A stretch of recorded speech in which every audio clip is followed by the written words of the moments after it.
In today's game, international players are running the league, but back in 2008, it was very different. College hoops, most world recruits aren't very good, yet there's always so many 4 and 5-star recruits each and every year. Have you ever wondered how good a team of only world recruits could be? Well, today, we'll be building a team using only world recruits. And after the luck of the draw, I will be using the Towson Tigers out of Maryland for this challenge. This first year will consist of just getting through the season to get all the world players on the team. But we do have to play well, because it will play into effect when I'm due for a contract extension. With 9 scholarships to work with here in year 1, I was in for some work. But thankfully, recruiting should be pretty easy, as all I have to do is just email and phone call each recruit. After simming the first season, the team did decent, 13 and 16. But to be honest, that doesn't really matter, because we were able to sign 7 total guys, with 4 of them being 5 stars. So this was good enough to be the 36th ranked class in the nation. We also had a guy transfer in who was a 70 overall world player, but I didn't pay much attention and cut him anyway. Officially, year 1 of the challenge, and it looks to be just that, as we come in as a lowly 73 overall team that has us without a single 70 overall on our team. But the team is young, and over time, we should develop pretty nice. The all-world team's first game will be against CSU Northridge. And while the boys played well for their first time out there together, it just wasn't enough, as we'd end up falling 93-84. Our leading scorer was Kovacevic, who had 17 off the bench in his debut. Heading into conference play, the team sits at 4-9, which sounds bad, but it honestly had me excited, as we played some pretty decent teams, so I had the expectation we could compete in our conference. Our leading scorer up to this point is Ryan Conway, who I didn't even realize wasn't a world player until just now. But after opening up conference play 0-4, I would end up making a change in the lineup, as we would see Galindo move up to the 4 spot, and we'll see Jay Kovacevic get his start at point guard, while who I am just now realizing is his twin brother, Z Kovacevic, gets his start at the 3 spot. Sadly, this wouldn't give us the spark I expected, as we finished the regular season a horrendous 9-20. The team would finish second to last in conference, only to a team that didn't even win a single conference game. We would head to take on the University of Delaware in the first round of the conference tournament, where there wasn't much expectation, if we're being honest. But, to my surprise, we'd come out on top 70-60, as the Croatian twins would lead the way for us. We would go on to lose to Hofstra in the next round by a surprising score of 69-63, where one of our twins had a terrible game, while the other did his best to pick up his slack. But, in the end, it just wasn't enough. Michigan State Spartans would go on to win the title, while the all-world team would have 3 players on the freshman all-conference team. We would only have 1 signing this year, being a 6-foot point guard out of Mali. Year 2, the team was looking a lot better, as we finally had multiple 70 overall players on the team. This would boost us up to a 76 overall to start the season. In our first game, we would get our rematch against CSU Northridge, and we would take the victory, 73-70, behind a great performance of all of our starters. After simming a couple more games, we would head into the Blackjack Shootout B tournament, where we would take on St. Peter's in the first round. The Tigers would open the game hot, jumping out to as much as a 13-point lead, eventually bringing us to the half at 42-31. But the second half would be all Peacocks, as they would erase the whole lead and pull it to within 3 points with only 6 minutes left in the game. But as time came winding down, their late push just wasn't enough, as the Tigers would go on to win 65-63. In center, Mankankovic go on to start to carve out a name for himself with his 18-point and 9-board performance. This would take us to the championship round of the Blackjack Shootout B tournament, facing up against a lowly 68 overall New Jersey Tech. This game would start out ugly for the Towson Tigers, as Injit would jump out to a double-digit lead early in this one. But it wouldn't take long for the boys to get things rolling, as we'd head into the half only down 37-32. And in the second half, the Tigers' momentum had come to a halt, as they were back down 10 early in this one. As time was winding down, the Tigers would take their first lead of the game with only 1 minute left, and ride this until the end, winning 82-75. As the starters put together another solid performance all around. This win makes us the Blackjack Shootout B tournament champs in just year 2. After simming to conference play, the team sits at 6-7, with Mankankovic being our leading scorer as the only one with 10 or more points. Despite our better finish, we would still end up taking on Delaware in the first round of the conference tournament. This game was buried back and forth, and by the time I got to the half, it was all knotted up at 36 all. But this year, the second half was all Delaware, as we'd end up to go on to lose by the score of 73 to 62. Once again, having one of the twins show up, while the other one just let us down. Harry Parker, a walk-on, would go on to be our only award winner of the season. We would also go on to sign 3 more players this offseason. Year 3, the team has taken steps in the right direction, as even though we have to cut an 81 overall transfer, we will still open up the season as an 81 overall. And once again, the rotation looks much of the same as we continue to return our starters each and every year. Quick reminder here, so never forget to do your pep talks. I personally like to do mine at the start of the season, but you can do it before conference play as well. We would then sim our first game of the season against Boise State, where we came out on top, and head into our in-season tournament, where we face off and take down SMU in the very first round. This win would advance us to play the number 13 ranked Iowa Hawkeyes in the championship round. And so, I'll just save you all the time with this game, as after Iowa went up 23-6, I just simply simmed it, and we would go on to lose by a final score of 73 to 37. Just an all-around abysmal performance by the boys. A couple rotation changes later will bring us to the start of conference play, sitting at a respectable 6-4. Our leading scorer up to this point was Mankankovich, with a solid 14 points per game. We would open up conference play a modest 7-6, while still in play for the top spot with only a few games remaining. The next game wouldn't get any easier for the Tigers, as we would travel to take on the University of Elon. The Tigers would jump out to an early double-digit lead and continue to hold this lead steady up until the first half ended at 44-32. The second half will be a much different story, as we would see the Elon erase our lead early in the second half. But from this point on, the game will be a battle, going back and forth non-stop until the buzzer sounded, where there could only be one winner, which just so happened to be Elon, by the score of 73 to 72. A quick lineup change before we head to face 78 overall Charleston that I would sim when we go to advance to the second round against Northeastern, which was a very even matchup. Sadly, this game will be all Northeastern from the jump, as they would get out to a double-digit lead early and ride it into halftime, leading 43 to 34. But if you thought the first half was bad, the second half was even worse, as Northeastern cruised to a blowout win, 83 to 65, ending our season. The Twins would put together a solid performance, but this time it just wasn't enough. Mankankovich's season averages would dip slightly once starting conference play, but nonetheless, it was a great all-around season for the boys. Our contract would only be extended 2 years after this, meaning they don't have much faith in the all-world team. Once again, we would go on to only sign one recruit, this time by the name of Patrick Famini. Year 4, the team was looking rock solid, as we returned just about every single player for the last ride, coming in at a respectable 84 overall. And after checking the conference, that would make us the second highest overall, giving me hope for what's to come this season. And not only that, our team unity and game experience for our starters is through the roof this season. We would have a huge test early in the season as we welcome the Texas A&M Aggies to town. And let's just say, this game did not go as the Tigers hoped, as the Aggies' huge 31-19 lead at the half would go on to lead them to dominate in the second half, winning by a blowout score of 75 to 46. We would sim a couple more games after that, going 6-3, picking up a win against unranked Kentucky, which brings us to our toughest back-to-back matchup of not only the season, but of the rebuild so far, as we face off against 2 teams ranked in the top 25. And as everyone expected, the Michigan State game wasn't pretty. So after a quick lineup change, we would face off against our next opponent, number 22 ranked VCU. This game would open up going back and forth before VCU could manage to put together a double-digit lead early here in the first half. But the Tigers didn't wait long to storm right back into it, as we head into the half only down 50 to 45. And Mankankovich was having an insane run with 27 points at the half. The second half was very much of the same, as we would see VCU extend their lead back to double digits. But, of course, it not taking long for the Tigers to crawl right back into it. And before you know it, we were heading into overtime, tied at 79 all. Sadly, we just didn't have enough juice left, and we would fall in overtime, 93-89. Mankankovich tried to do it all himself tonight, but this near triple-double by VCU's Riley Cunningham was what did it to us. Heading into conference play, a majority of the team has taken steps in the right direction, but it seems the Croatian Twins are going through a downward spiral together.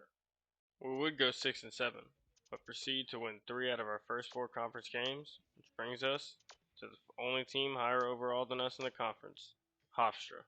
This game would open up neck and neck, with no team giving an inch. That was until the Tigers would go on a run and nearly sneak into the half with a double-digit lead.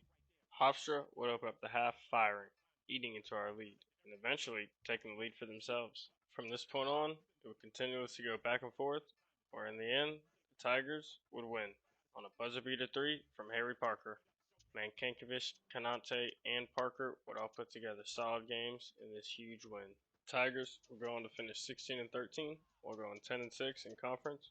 Mankankovich would lead the way for us this season with 16 points a game, and McCallus chipped in with another 10. Also, our young guards, who will be taking over next year, played very well in replace of the Twins. We would take on Drexel in the first round of the conference tournament, which I thought would be an easy win, but somehow only survived by 2 points, bringing us to the second round against a familiar foe, the University of Delaware. It would be close for much of the first half. That was until Delaware would go on a huge run that would lead them into the half with the lead 41-31. The second half was no different, in which we tried to make it interesting, but in the end, it just wasn't enough. Mukalis, Galindo, and Mankankovich all scored double digits in their last game, as our season ended by Delaware for the 3rd time in this rebuild. The team would lose a bulk of its roster, but after a solid offseason of recruiting, we would be locked and loaded for next year. Coming in with the 39th ranked recruiting class, a team that is mainly composed of freshmen, are coming in at a solid 81 overall. After briefly looking through the conference, we definitely match up well with just about every team. We also have the best freshman and playmaker in the conference. Hopefully, this could lead us to the tournament for the first time. The Tigers would open the season 2-0 against some pretty mediocre teams before heading into our season tournament first round game against Wofford. A game that I thought would be a cakewalk. We started preparing ahead, but the team would let me down as we'd go on to lose 74-64 in the opening round. A couple weeks later, we'd have our toughest matchup of the season against the number 19 ranked Louisville Cardinals. The Cardinal would jump out to a huge 20-point lead early in the half, and that would be all she wrote, as I would sim and we would go on to lose 81-45. An absolutely ugly game from every single person on our team. Sitting at 4-3, we would sim to conference play, and we would go an astonishing 5-0, with huge wins against teams like Arizona State and New Mexico State. Kanate and Parker were making up for a great backcourt in their senior seasons, while the freshman duo Famini and Rivera were playing great as well. After simming our first few conference games, we would sit at 11-4, travel on to take on the 12-4 University of Elon. A back and forth first half would only see Elon gain some distance with time winding down. But thankfully, the second half would be all Tigers, and before you know it, we were in the nail biter, going down to the wire that would come out on top, 64-60, behind this not so great 18-point performance from Kanate. For simming much of the conference, the team was good enough for me to have a game lead over Northeastern, but tied with Elon, who we do just so happen to play next week. A game that more than likely will decide the regular season conference champion. Sitting at 15th in the mid-major poll and 20-6 on the season, the Tigers are looking to make a statement as we welcome the University of Elon to town for our second matchup of the season. A game that would crash multiple times when trying to watch it, but eventually we would get it to work. But to be honest, I wish it didn't work, because we would go down pretty early, and I would ultimately decide to just sim this game, as this loss would end our chance at being named the in-season conference champion. Kanante and Parker had tremendous senior seasons for us, and our freshmen were looking great for the years to come. And so, after a second place finish in the conference, we would cruise to the conference championship game, with wins in the second round against Monument and in the third round against Delaware. Our position in the bubble might not even matter if we can actually pull off this win and win the conference. This game was extremely tight for much, if not all, of the first half, with some great defense being played by both teams. The Tigers would have the advantage at the break, 23-20. The second half would be no different, with Elon even taking the lead for the first time of the night behind this big three. But this wouldn't last long for them, as behind this big layup by Famini with only 4 minutes left in the game, we would take back the lead. It wouldn't even take us long to extend that lead to nearly double digits right after that. This would be enough for us to coast to a win, 55-47, locking us in the NCAA tournament as the conference champions for the first time. We did get the unfortunate draw of being an 11th seed despite our great record, giving us a tough a 100 overall Kentucky team in the first round that we ultimately just could not overcome. Harry Parker played well in his final game, while Konate just didn't show up for us. Behind by far our best season yet, would go on to sign 4 more players to the team. Year 6, this team was truly starting to come together. Still extremely young, coming in at a solid 83 overall, with some decent game experience and team unity, which, once again, puts us near the top of the conference after some of the better teams have fallen off in these recent years. We would open the season a solid 2-0 before traveling to take on Georgia Tech and suffering our first loss of the season in a heartbreaking fashion by just 1 point. Following this big loss against now-ranked Providence, the team followed up by an easy win against Utah Valley State as it sit at 9-5 before conference play starts. A quick lineup change before conference kicks off would lead us to a rocky 1-3 start. And I wish I could say we turned it around at this point, but despite a late season push, we could only finish the season at 16-13 after dropping our last 2 games. Parker took a step back once the conference play began, but altogether, I thought it was a great season from a young group of guys, which also has, after an easy first round win, we would take on UNC Wilmington in what was slated to be a pretty even battle. A back and forth battle for all of the first half would see us down 38-33 at the break. This second half will be all UNCW, as they would cruise to an absolute blowout win, 72-59. All but ending our season right here. It really sucks when the team has an all-around terrible game in these big moments. A disappointing end to the season, but nonetheless, we would only lose 1 player and 1 assistant coach from this team. We would only sign 2 recruits to close out this season. Year 7, the team has taken a huge step forward as we come in as an 87 overall, in a starting lineup that is fully composed of juniors, meaning the team unity and game experience could only get better as we go on. This would make us by far the best overall team in the conference, with Hofstra being the only team that can even come close to competing with us. And so, per usual, we would open the year 2-0 with easy wins before heading into our in-season tournament where we face off against the University of Miami Hurricanes in the first round of the Paradise Jam. Now, this game was a tough battle from start to finish. That would only see us gain some distance for just a little bit in the first half before Miami would storm back and have the lead at the break 40-35. The second half would start off as a Hurricane show, as they would jump out to a double-digit lead early in this one. But it wouldn't take long before the Tigers were right back in it, and turned it back into a game right down the stretch. Sadly, just when everything was starting to come together, the team fell apart, and we would fall in this game by just 1 point, 77-76. A great showing from our backcourt duo that simply just wasn't enough.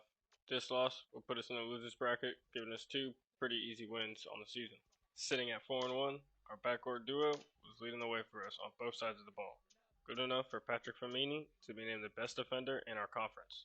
Hopefully, this is the group of guys that can bring us an in-season conference championship.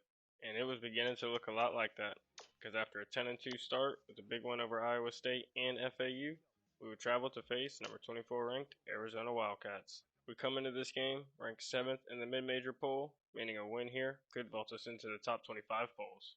But we'll just cut to the chase, and it wasn't pretty by the Tigers. I ended up just simming this game at the half, where we would lose expectedly 60-43.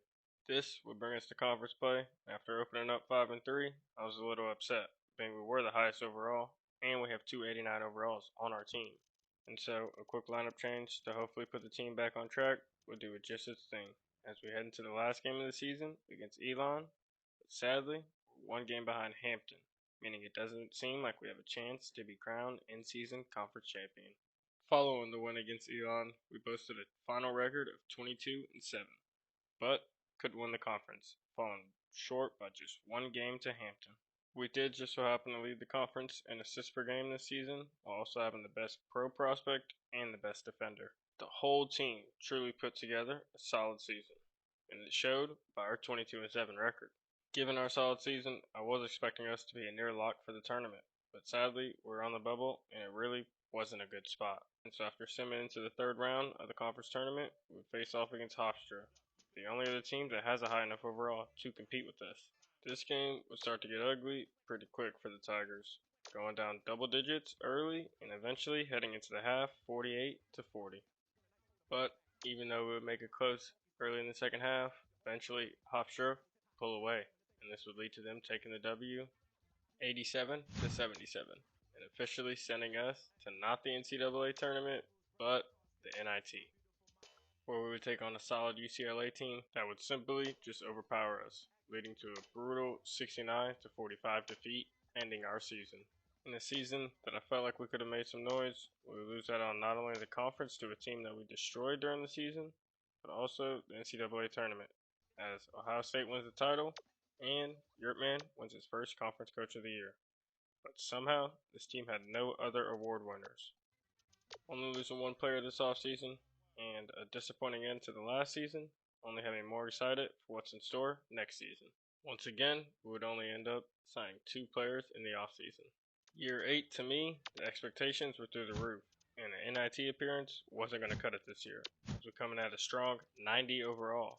Our first test of the season will come against the number 19 ranked Mississippi State Bulldogs, a very easy matchup on paper. But it wasn't looking like that from the jump, as Mississippi State would jump out to a huge double-digit lead. But it wouldn't be long before the Tigers would crawl right back into this one as we head into the half, tied at 40-all. The second half will consist of Mississippi State pushing the lead back up to double digits, and us not really making it interesting until the final seconds, where we lose 70-65. We would then sim to the Blackjack Shootout B Challenge, where we would come out on top in both of our games, giving us an in-season conference championship once again. Sitting at a respectable 7-1, our next challenge comes up to number 8, Illinois. This game would open up all Tigers as we jump out to an 8-0 lead behind this big 3 by Famini, and it wouldn't be long before we climbed to nearly a double-digit lead behind another big 3 by Famini. The remainder of the first half just consisted of us beating up on the Illini as we head into the half at 42-26. Up double digits in the second half still, I would take matters in my own hand and decide to just sim this one, as we would come out on top 76-62 in a blowout win against the number 8 team in the nation on their home court. And Patrick Famini really did it all tonight, as he finished with 31 total points. The week following the win against the number ranked 8 Illini, the all-world team would be ranked for the very first time under Coach Yurtman. And being at 91 overall, I had the confidence to just sim all of conference play, where we would finish our season high rank at 9, finishing the season at 25-4. A quick trip to our conference tournament that we would win would lead us right into the NCAA tournament, this time as a 3 seed in the West, facing off against a lowly Bryant team in the first round. The first round would consist of a blowout win against Bryant behind McNaughton's 21-point performance. Our second round matchup will put us up against 6-seeded Butler Bulldogs. Tigers would jump out to a huge double-digit lead early and ride it all the way into the break, now leading 45-31. A solid first half paved the way for a blowout win by the Tigers, winning 79-56. Once again, we have a backcourt duo that could start making headlines for us soon. Coming off this win, we would ride into the Sweet 16 to face off against 2-seeded Texas A&M Aggies. This team is a 99 overall, but their team unity doesn't come close to us. It was a tight first half, with neither team gaining any separation in the first 10 minutes of the game. The Tigers were the first team to put something together, as they would storm out to a 4-point lead right before the half as we head into the break, up 23-27. The Tigers would open up the second half hot and jump out to a double-digit lead behind this big 3 by Rivera. The upset was starting to look more realistic, and this lead would be too much for the Aggies to overcome, as with time winding down, the Tigers would win this game by the score of 56-48. This win will advance us to the Elite 8 for the first time in school history. In fact, this school has only ever been to the tournament 2 times. Maryland will be the first team to gain a little bit of separation as they jump out to a 4-point lead early in this one. The Terrapins would eventually extend this lead all the way up to double digits, and it was starting to get ugly for us. As halftime was rolling around, we'd only go down to 10 points after this huge 3 by Rivera with just seconds remaining. The second half would see the Tigers get hot as we slowly start cracking in to Maryland's lead, eventually bringing it as close as the game as a 2-point lead after this big 3 by Famini. But it wouldn't take long for Maryland to go on a run of their own and bring a lead all the way back up to double digits.